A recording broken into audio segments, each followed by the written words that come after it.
तो लर्नर्स एक और नए वीडियो में आप लोगों का स्वागत है। तो लर्नर्स इस वीडियो में हम लोग बिहार बोर्ड क्लास 10 के ना जो आप लोगों का 15 फरवरी को क्या है कि विज्ञान का जो सब्जेक्ट होता है ना यानी कि साइंस उसका कक्षा 10वीं के फाइनल परीक्षा होने वाला है। तो विज्ञान का परीक्षा में ना जो सीधे आपके एग्जाम में जाकर ना छप जाए वैसे VBI ऑब्जेक्टिव क्वेश्चन को लेकर चले आए और ये सभी क्वेश्चन जो है ना यह वायरल क्वेश्चन है। ठीक है, यह वायरल क्वेश्चन है तो आप इन सभी क्वेश्चन को रट लीजिएगा ना तो एक भी ऑब्जेक्टिव ना आपके फाइनल एग्जाम में बचने नहीं जा रहा है। तो आप लोग वीडियो में ना शुरू से लेकर अंत तक बने रहिएगा और एक एक क्वेश्चन को याद कर कर अपने फाइनल एग्जाम में ना छाप दीजिएगा। तो हम लोग फटाफट से हम लोग ऑब्जेक्टिव क्वेश्चन की ओर पढ़ते हैं और ये सभी ऑब्जेक्टिव क्वेश्चन है डिट्टो आपके एग्जाम में छपने वाले हैं। तो क्वेश्चन 40 ऑब्जेक्टिव का ही आंसर देना है। ठीक है, तो पहले ऑब्जेक्टिव की ओर पढ़ते हैं ना। तो पहला ऑब्जेक्टिव है कि चुंबकीय क्षेत्र चुंबक के ध्रुव होते हैं। पूछा गया कि जो चुंबकीय क्षेत्र होता है ना तो चुंबक के ध्रुव होता है। क्या होता है चुंबक के ध्रुव? तो याद रखिए कि जो चुंबक का ध्रुव होता है ना वह महत्तम होता है। तो right answer option number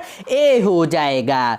question number 2 की ओर बढ़ते हैं। तो 2 इस प्रकार से है कि प्रतिबिंब की ऊंचाई और वस्तु की ऊंचाई के अनुपात को कहते हैं। ये तो बहुत ही सिंपल पूछा गया है कि वस्तु की ऊंचाई प्रतिबिंब की ऊंचाई यानी कि बी बटा में वस्तु की ऊंचाई यानी कि यू। तो ये किसके बराबर होता है? तो ये सिंपल हमने फॉर्मूला पढ़ा है m = b बटा में यू। यह किसके बराबर होता है? तो यह आवर्धन के बराबर होता है। तो right answer option number A हो जाएगा आवर्धन।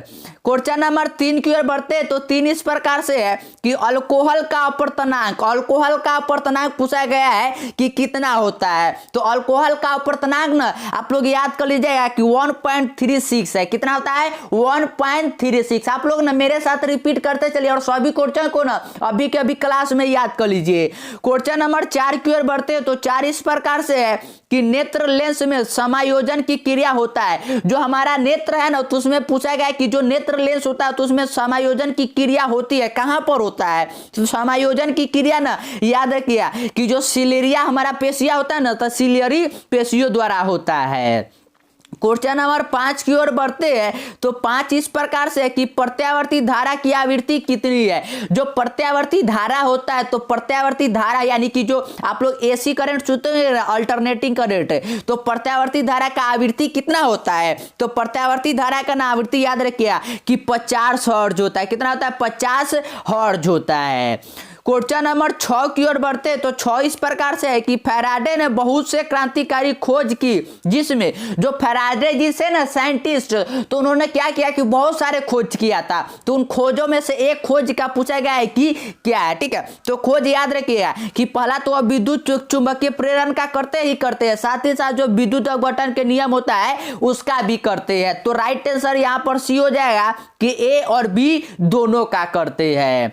क्वेश्चन नंबर 7 की ओर बढ़ते हैं। तो क्वेश्चन नंबर 7 इस प्रकार से है कि किसी धारावाही प्रणालिका के भीतर सभी बिंदुओं पर चुंबकीय क्षेत्र पूछा गया है कि कोई भी धारावाही मतलब कि परिनालिका मैं बनाकर आप लोगों को दिखाता हूं। ठीक है, ऐसा अगर कोई परिनालिका है तो उसमें पूछा गया कि सभी बिंदुओं पर जो चुंबकीय क्षेत्र होता है वह क्या होता है? तो चुंबकीय क्षेत्र समान होता है। क्या होता है? समान होता है। क्वेश्चन नंबर 8 की ओर बढ़ते हैं। तो 8 इस प्रकार से कि स्पेक्ट्रम प्राप्त करने के लिए किसका उपयोग होता है। सिंपल पूछा गया कि स्पेक्ट्रम अगर हम लोगों को प्राप्त करना है ना तो किसका यूज करना है। तो हम लोग जानते हैं कि अगर हमें स्पेक्ट्रम प्राप्त करना है तो एक प्रिज्म चाहिए तभी तो उसे मतलब प्रकाश की किरण आएगा। श्वेत प्रकाश तो 7 रंगों में विभक्त ऐसे ऐसे हो जाएगा। तो क्या जरूरी है? तो प्रिज्म जरूरी है। तो right answer option number D हो जाएगा। क्वेश्चन नंबर हम लोग क्या करते हैं कि 9 की ओर बढ़ते हैं। तो क्वेश्चन नंबर 9 इस प्रकार से है कि रेटिना पर किसी वस्तु का उल्टा तथा वास्तविक प्रतिबिंब किसके द्वारा बनता है। रेटिना पर किसी भी वस्तु का अगर उल्टा और कह रहा है कि वास्तविक प्रतिबिंब बनता है तो किसके द्वारा बनता है? तो किसके द्वारा बनता है? तो अभिनेत्र लेंस के द्वारा। किसके द्वारा? अभिनेत्र लेंस के द्वारा। क्वेश्चन नंबर 10 की ओर बढ़ते हैं। तो 10 इस प्रकार से है कि कांच प्रिज्म द्वारा उत्पन्न श्वेत प्रकाश के स्पेक्ट्रम में किस रंग की किरण का झुकाव अधिक होता है। मतलब क्या है कि एक प्रिज्म है, ठीक है, उसमें स्पेक्ट्रम हो रहा है मतलब कि श्वेत प्रकाश आया और 7 रंगों में विभक्त ऐसे जे हो गया। तो कह रहा है कि किस रंग का जो होता है कि झुकाव सबसे अधिक होता है, मतलब ये सबसे नीचे होगा। तो याद रखिए कि बैंगनी रंग का जो होता है ना वो झुकाव वह सबसे ज्यादा अधिक होता है। तो राइट आंसर डी हो जाएगा। और सबसे कब पूछे ना तो याद रखिए कि लाल रंग का होता है। और ये सभी क्वेश्चन ना डिट्टो आपके एग्जाम में छपने वाले, तो एक क्वेश्चन को भी नहीं छोड़िए, सभी क्वेश्चन को याद कर लीजिए। और चैनल पर नहीं तो चैनल को सब्सक्राइब करने के साथ वीडियो को लाइक भी कर दीजिए। क्वेश्चन नंबर 11 की ओर बढ़ते हैं। तो 11 में क्या है कि लेंसों में मुख्य फोकस की संख्या कितनी होता है। जो लेंस होता है तो लेंस में मुख्य फोकस की संख्या कितना होता है। सिंपल, ये तो बार बार बताया कि 2 होता है। कितना होता है? 2 होता है। क्वेश्चन नंबर 12 की ओर बढ़ते हैं। तो 12 है कि किसी लेंस में बाहर की ओर उभरे 2 गोलीय पृष्ठ हो तो इसे कहते हैं बाहर की ओर, मतलब कि ऐसे अगर कोई लेंस है, ठीक है, तो इस लेंस को हम लोग क्या कहते हैं, यही पूछा गया है। तो इस प्रकार का जो लेंस होता है उसे हम लोग क्या कहते हैं, तो उसे हम लोग उत्तल लेंस कहते हैं। क्वेश्चन नंबर 13 की ओर बढ़ते हैं। तो 13 में दिया हुआ है क्या कि रोगियों के नाक, कान, गले आदि के जांच के लिए डॉक्टर प्रयोग करते हैं। मतलब क्या है कि अगर आपका दांत खराब हो गया, नाक में मतलब कुछ भी प्रॉब्लम है, तो जो अंदर देखा जाता है ना, तो वो कौन से मतलब दर्पण द्वारा देखा जाता है। तो याद रखिएगा कि किसका यूज करते हैं, तो हम लोग अवतल दर्पण का करते हैं। तो right answer option number A हो जाएगा कॉन्वेक्स मिरर। क्वेश्चन नंबर 14 की ओर बढ़ते। तो 14 है कि प्रकाश के अपवर्तन के कितने नियम। पूछा गया कि जो प्रकाश का अपवर्तन होता है तो उसका कितना नियम होता है। तो सिंपल बताए कि प्रकाश का अपवर्तन या परावर्तन पूछे, प्रकाश का अपवर्तन या परावर्तन पूछे, दोनों का याद रखिए कितना नियम, तो 2 नियम होता है। क्वेश्चन नंबर 15 की ओर बढ़ते। तो 15 इस प्रकार से है कि बिजली के फ्यूज का तार बना होता है। जो बिजली का फ्यूज का तार बना होता है ना, तो पूछा है कि किसका बना होता है। ठीक है, तो किसका बना होता है, तो याद रखिए कि वह तांबे और टीन दोनों का बना होता है। तो राइट आंसर सी हो जाएगा। क्वेश्चन नंबर 16 की ओर बढ़ते हैं। तो 16 में क्या है कि जिन पदार्थों से विद्युत प्रवाह आसानी से नहीं होता है उसे कहते हैं। मतलब क्या है कि कोई भी पदार्थ है, ठीक है, अगर उससे विद्युत धारा प्रवाह किया जा रहा है लेकिन वो आसानी से प्रवाह नहीं हो रहा है तो उसे हम लोग क्या कहते हैं। तो सिंपल है, अगर उसे विद्युत का प्रवाह नहीं हो रहा है मतलब कि वह विद्युत रोधी है। क्या है? विद्युत रोधी है। तो right answer option number A हो जाएगा। क्वेश्चन नंबर 17 की हम लोग बढ़ते हैं। तो क्वेश्चन नंबर जो 17 है अपना आप लोगों के बायोलॉजी से रिलेटेड क्वेश्चन है। क्या है कि क्या प्रोटीन आवेशन प्रक्रम में भाग लेता है। जो प्रोटीन होता है तो वह आवेशन प्रक्रम में भाग लेता है, हाँ या नो में आप लोगों को आंसर देना है। ठीक है, तो वह लेता है, तो सिंपल याद रखिए कि नहीं लेता है। क्या करता है? नहीं लेता है। क्वेश्चन नंबर 18 की ओर बढ़ते। तो 18 में क्या है कि परिपथ में किन्हीं 2 बिंदुओं के बीच का विभवांतर मापा जाता है। मतलब क्या है कि ऐसे कोई परिपथ, मतलब 2 परिपथ है, ठीक है, तो अगर 2 बिंदुओं के बीच में अगर हमें विभवांतर मापना है तो सिंपल किसका यूज करेंगे, तो वोल्ट मीटर का यूज करेंगे। तो राइट आंसर बी हो जाएगा। और धारा का पूछा जाता है ना कि धारा मापना है तो धारा के लिए हम लोग आमीटर यानी कि ए मीटर का यूज करते हैं। क्वेश्चन नंबर 19 की ओर बढ़ते हैं। तो 19 है कि निम्न में से किसका अर्थ जल होता है। पूछा गया है कि जो ये चारों है ना, पेट्रो, टर्बो, नाइट्रो और हाइड्रो, तो इनमें से चारों में से किसका जो अर्थ होता है ना कि वह जल यानी कि वाटर होता है। तो याद रखिएगा, आप लोग बार बार पढ़ते हुए कि हाइड्रोकार्बन, हाइड्रोजन, मतलब कि जो या हाइड्रो मतलब कुछ भी, तो हाइड्रो सुनते हुए तो हाइड्रो मतलब ही होता है जल। क्या होता है? जल होता है। तो राइट आंसर डी हो जाएगा, हाइड्रो। क्वेश्चन नंबर 20 की ओर बढ़ते हैं। तो 20 में है क्या कि ताप बढ़ने पर चालक का प्रतिरोध। पूछा गया है कि अगर कोई भी मतलब चालक है, ठीक है, अगर उसमें ताप को अगर हम लोग बढ़ाएंगे, टेम्परेचर को बढ़ा देंगे तो उसका प्रतिरोध क्या होगा। तो प्रतिरोध याद रखिए कि बढ़ता है। क्या होता है? बढ़ता है।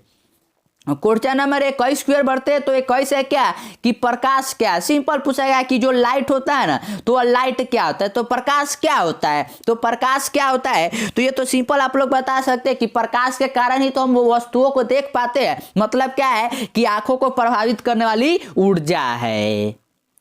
क्वेश्चन नंबर 22 की ओर बढ़ते हैं। तो 22 इस प्रकार से है कि मंद प्रकाश में किसकी स्थिरता के से पुतली पूर्ण रूप से फैल जाती है। किसके मतलब के होता है ना कि स्थिरता से पुतली जो है ना वह पूर्ण रूप से फैल जाता है। तो किसके, तो याद रखा कि परितारिका। किसके? परितारिका। और एक एक क्वेश्चन आपके एग्जाम के लिए बहुत ज्यादा बीबीआई क्वेश्चन है। ठीक है, यह डिट्टो आपके एग्जाम में छपने वाले वायरल क्वेश्चन है। ठीक है, तो एक भी क्वेश्चन को नहीं छोड़िए। और साथ ही क्या करें कि आप लोग वीडियो को अपने दोस्तों के साथ शेयर कर दीजिए ताकि वो भी ना अपने मतलब तैयारी को मजबूती दे पाए, क्योंकि आपका जो एग्जाम का समय वो बहुत ही कम बचा हुआ है। चैनल पर नहीं तो चैनल सब्सक्राइब करते चलिए। क्वेश्चन नंबर 23 की ओर बढ़ते। तो 23 है कि स्थिर विद्युत में आवेश, स्थिर विद्युत में जो आवेश होता है वह क्या होता है। तो सिंपल ये है कि स्थिर है तो उसमें विरामावस्था में रहते हैं।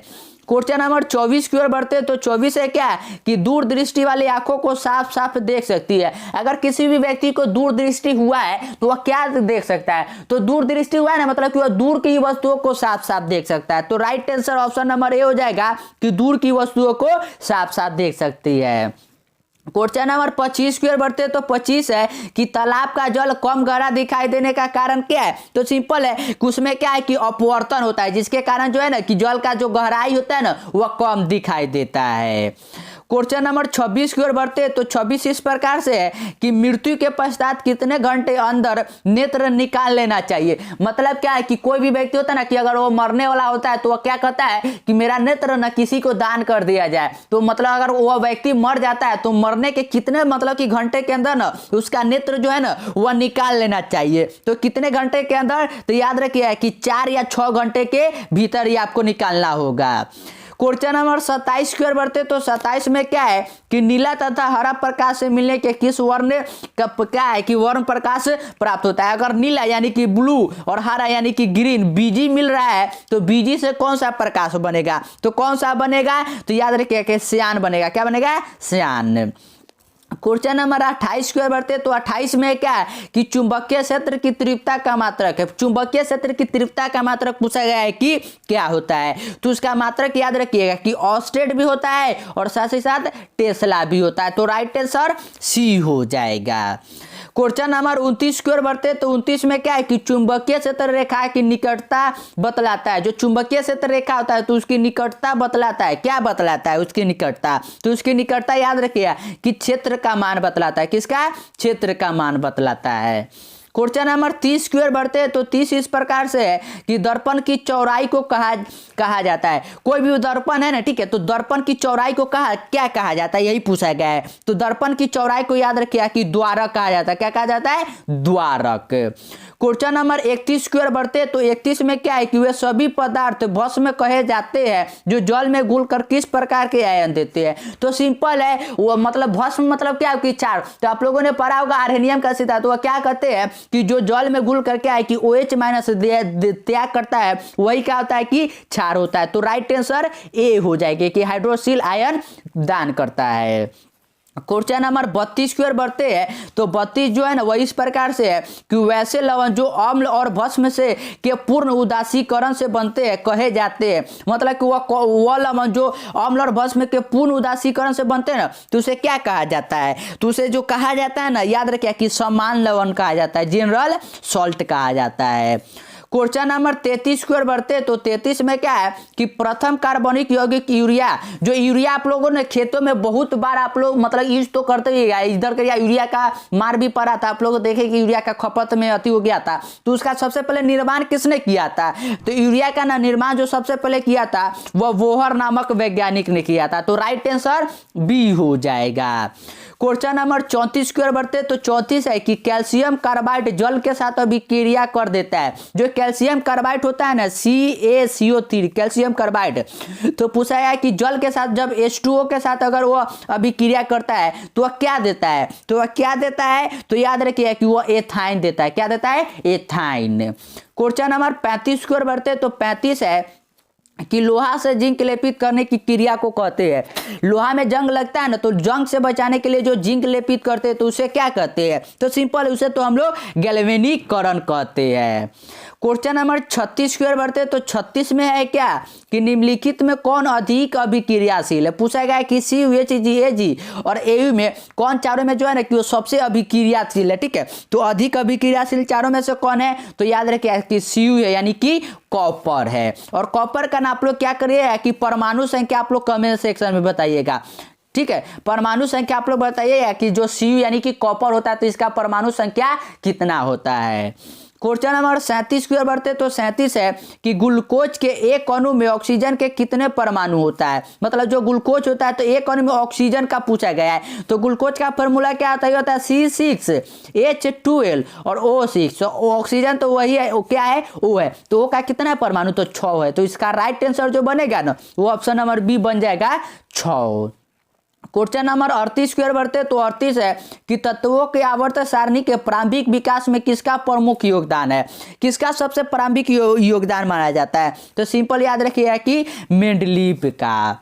क्वेश्चन नंबर 39 की ओर बढ़ते तो 39 में कि समस्थानिकों के गुणधर्म समान होते हैं लेकिन परमाणु द्रव्यमान, जिसका समस्थानिक होता है तो क्या है कि उसका परमाणु द्रव्यमान जो होता है ना वो क्या होता है, वो क्या होता है, समान होता है या भिन्न भिन्न होता है, यही पूछा गया है। तो याद रखिए जिस जो समस्थानिक होता है ना तो उसका परमाणु द्रव्यमान जो होता है वह भिन्न भिन्न होता है।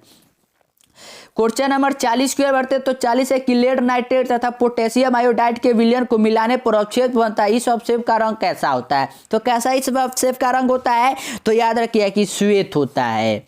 क्वेश्चन नंबर 41 की ओर बढ़ते तो 41 है कि बाजार में बिकने वाले चिप्स की थैली में ऑक्सीजन के निकाल कर उसमें कौन सी गैस भरी जाता है। जो आप लोग चिप्स खाते हुएगा ना या लेज खाते हुएगा तो ये तो बार बार आप लोग कुरकुरे फुरकुरे खाते हुएगा तो उसमें देखते हुएगा क्या कि फूला होता है बड़ा सा, लेकिन उसमें रहता है कितना सा है, तो मतलब थोड़ा सा ही रहता है, वो फूला रहता है। तो उसमें कौन सा गैस भरा रहता है, तो याद रखिएगा कि उसमें जो भरा रहता है ना वह नाइट्रोजन गैस भरा होता है। कौन सा, नाइट्रोजन। और नाइट्रोजन को हम लोग डिनोट करते हैं N2 से। तो राइट आंसर ए हो जाएगा। क्वेश्चन नंबर 42 की ओर बढ़ते हैं तो 42 में कि निम्नलिखित में किसे चाकू से काटा जा सकता है। तो सिंपल है, जो आप लोगों का वर्ग नंबर 1 है ना जिसे क्षारीय धातु कहते हैं उसे तो ये हम लोग काट सकते हैं। तो लिथियम, सोडियम और पोटेशियम, तो यहाँ पर कौन है, तो लिथियम। तो लिथियम को हम लोग काट सकते हैं।